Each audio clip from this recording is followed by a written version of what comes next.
আজি একেবাৰে 5 কিলোমান আচাৰ বনালো নেকি আমৰ খাবলৈ খুব টেষ্টি হয় নেকি বনাল আৰু আজি হাহুমাক বনাই দিলো আমৰ আচাৰ ঘৰত বনোৱা আচাৰ খাই খুব ভাল পায়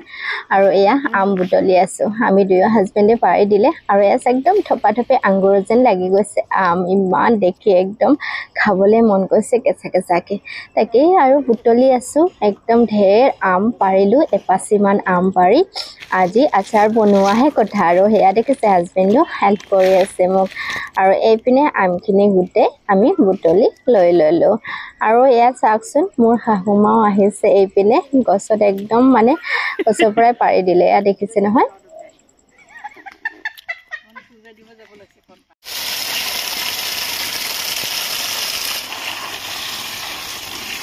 কেটা ধুই ললো নমাইছো আমি আম দি কি বনাম এতিয়া আচাৰ কি বনাম ম্যাঙ্গো আইসক্ৰিম আমি আচাৰ বনাম দে আচাৰটো কেনেকৈ যায়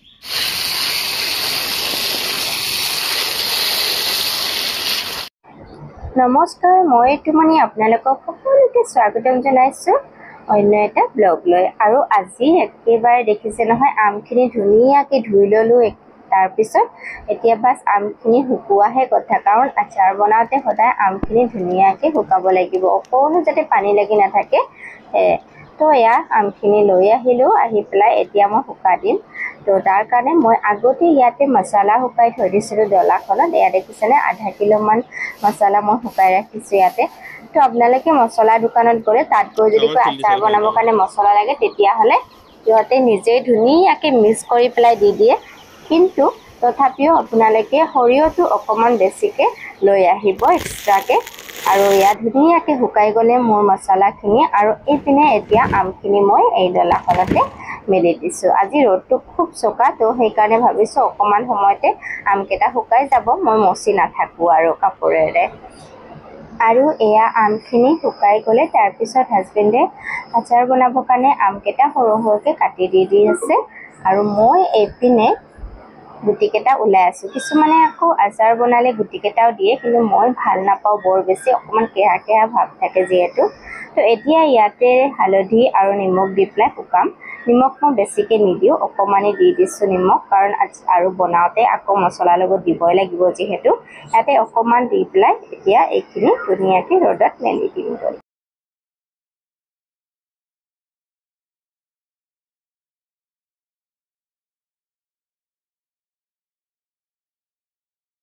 আৰু আজি ৰ'দটো খুবেই চোকা আগতে কৈছোঁ আপোনালোকক তো আমখিনি মই 2 ঘণ্টামানহে শুকুৱাম তাতকৈ বেছি নুশুকাওঁ যদি বেছিকৈ শুকাই যায় তেতিয়াহ'লে আমৰ আচাৰটো বহুত টাইম লাগিব হওঁতে আৰু যদি 2 ঘণ্টা শুকাই যদি মই আচাৰখিনি বনাওঁ তেতিয়াহ'লে 1 উইকৰ ভিতৰতে আমি আচাৰখিনি খাব পাৰিম তো এয়া মছলাখিনি মই অকণমান ভাজি লৈছোঁ যাতে ইয়াৰ ধুনীয়া এটা ফ্লেভাৰ আহে সেইটো কাৰণে আৰু মই মানে এইখিনি উৰলত খুন্দিম সেইটো কাৰণে আৰু গাইজ আজি চাওকচোন একদম পুৰণা পদ্ধতিত আজি মই মছলাখিনি খুন্দিব লৈছোঁ আমাৰ এইপিনে এইটো উৰল বুলি কয় আৰু আপোনালোকে কি বুলি কয় জনাবচোন যিসকলে মোৰ ভিডিঅ'টো চাই আছে আৰু এইপিনে মছলাখিনি খুন্দাৰ আগতে মই ইয়াতে মিঠাতেলখিনি গৰম কৰি পেলাই ঠাণ্ডা কৰি ল'ম আধা লিটাৰমান দি দিছোঁ বেছিকৈ লোৱা নাই আৰু এয়া চাওক এইপিনে মই মছলাখিনি খুন্দি আছোঁহি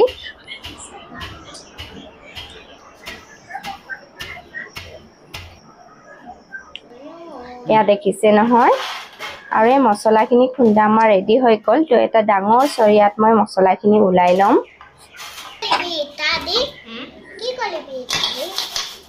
আৰু মছলাখিনি ওলাই পেলাই এতিয়া আমি কি কৰিম এই গৰম কৰি ৰখা তেলখিনি দি পেলাই ইয়াতে এতিয়া মিক্স কৰি দিম ধুনীয়াকৈ মছলা আৰু তেলে ধুনীয়াকৈ মিক্স কৰিম আৰু তাই দেখিছানে খেলি আছে আহি পেলাই আৰু এপিনে তেলখিনি ঠাণ্ডা হৈছেহি তো মই মছলাৰ লগত এয়া তেলখিনি ঢালি দিছোঁ গোটেইখিনি দি দিছোঁ আৰু দি পেলাই এতিয়া মিক্স কৰিম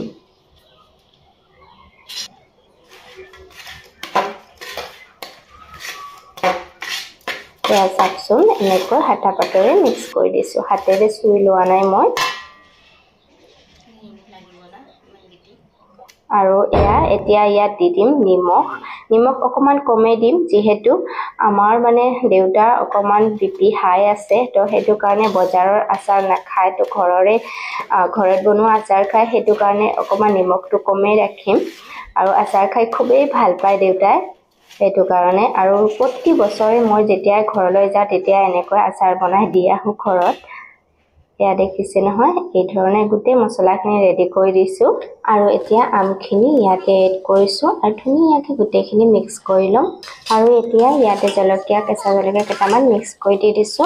আৰু এইকেইটা ধুনীয়াকৈ মছলাৰ লগত মিক্স কৰি লম এই ধৰণে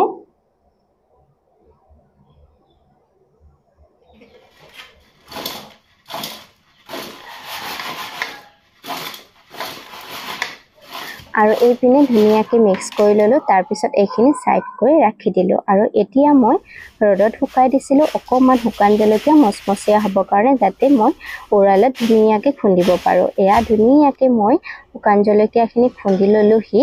আৰু এইখিনি এতিয়া আমৰ আচাৰৰ লগত মিক্স কৰি দিম যাতে জ্বলাটো খাবলৈ খুব ধুনীয়া হয় আৰু শুকান জলকীয়া দিলে মানে খাবলৈ খুব ভাল আৰু চাওকচোন একদম নাকত ধৰিছে মোৰ আৰু এইপিনে গোটেইখিনি উলাই লৈছো আৰু হাতেৰে চুবলৈ হিম্মত হোৱা নাই দেই একদম হাতা বাটেৰে মিক্স কৰি দিম এয়া চাওকচোন ধুনীয়াকৈ গোটেইখিনি মিক্স কৰি দিছো আৰু ইয়াতে এতিয়া কালাৰৰ কাৰণে অকমান কাশ্মীৰী ৰেড চিলি পাউডাৰ দি দিছো যাতে কালাৰটো দেখিবলৈ ধুনীয়া আহে সেইটো কাৰণে মানে ইয়াতে কোনো ধৰণৰ আৰ্টিফিচিয়েল কালাৰ ইউজ কৰা নাই মই যিহেতু আৰু আকৌ মই 200 ml মান তেল গৰম কৰি পেলাই ইয়াতে দি দিছো হেকত আৰু অকমান শুকানকৈ বনাইছো বেছি তেলিয়াকৈ বনোৱা নাই এনেকৈ বনালেও খাবলৈ খুব সোৱাদ হয় আৰু এনেকৈ কম তেলতে বহুত দিনলৈকে আচাৰ বনাই পেলাই ষ্টক কৰি ৰাখিব পাৰে আৰু চাক মোৰ আচাৰ একদম বনি ৰেডি হৈ গ'ল এতিয়া এটা কণ্টেইনাৰত সোমাই পেলাই ৰ'দত 2 দিন মান দি দিম আৰু ধুনীয়াকৈ গোটেইখিনি ইয়াতে সোমাই লৈ লৈছো আৰু গাইস এতিয়া 3 মান শুকা দি পেলাই আপোনালোকে এসপ্তাহ পিছতে আমখিনি খাব পাৰিব আমৰ জুতি ল'ব পাৰিব মানে আমৰ আচাৰৰ আৰু আজি ৰেচিপিটো কেনে পালে জনাবলৈ নাপাহৰিব আৰু লগতে যদি ভাল লাগিছে তেতিয়াহলে কমেন্ট কৰি জনাবচোন আৰু এনেকৈ আপোনালোকে ভিনেগাৰ নিদিয়াকৈ এবছৰলৈকে ষ্টৰ কৰি ৰাখিব পাৰিব তো আজিলৈ আহিছো